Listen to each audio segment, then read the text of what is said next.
been handed a double whammy, so to speak. They found a growth in his lung that they're going to have to remove. And they also found that he has a tumor on the brain, which they removed today. And according to what I got here on this email, it says that he was out of surgery at 4:25, and the surgery went very well. They got all the tumor. It was the size of an egg, and then he went back to recovery in ICU, and that's where he's at right now. He'll be at Abbott Northwestern for about 4 days, at which time they'll probably make some decision as to whether he can come back to St. Francis or Syracuse or wherever it is he was at. And that's where it's at right now. And so he is fully aware of what's going on and what needs to be done, but is not able to do much at the moment, obviously. So the city will have to carry on without him until he gets back.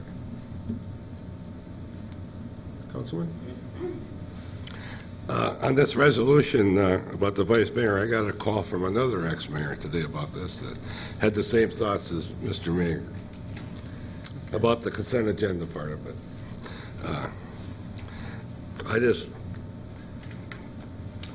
I could ask legal about this. Would it be proper to pass this resolution with a 30-day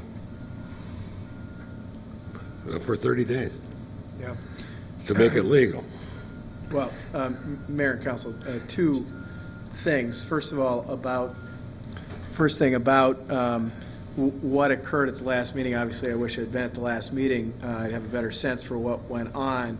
There are two issues at the last meeting. One is your agenda, and I agree generally that you should stick to your agendas, and you shouldn't discuss items that aren't on your agenda. You certainly, at the beginning of the meeting, when you've got the item about approving the agenda, you have the ability to amend, to change, add, or subtract from your agenda. But once you have an agenda, you ought to stick to your agenda. That's one issue.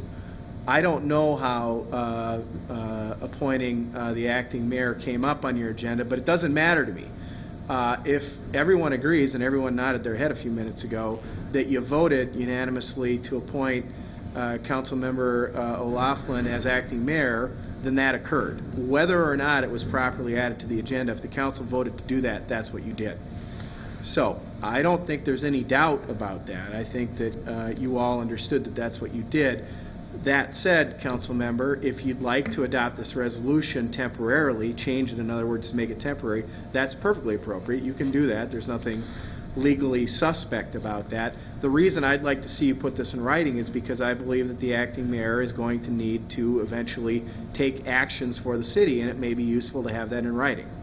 Pat or David may need to demonstrate to a bank or to somebody else that, in fact, the acting mayor is acting as the mayor, and have that in writing. So that's the reason I think you need to have that in writing.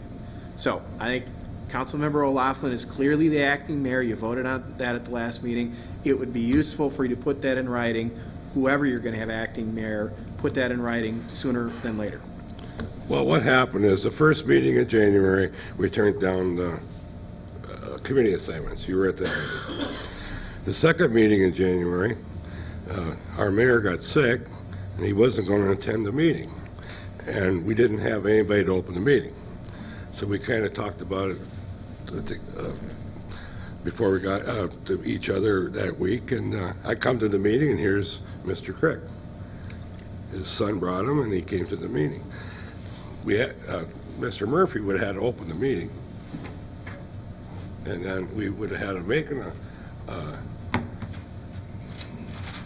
appointment for a vice mayor to run the meeting. Well, I didn't get it on the agenda, and then I put it on the consent agenda because it was too late to put it on the agenda. That's what happened. Like Mr. Mager said, there wasn't a second for me to put it on.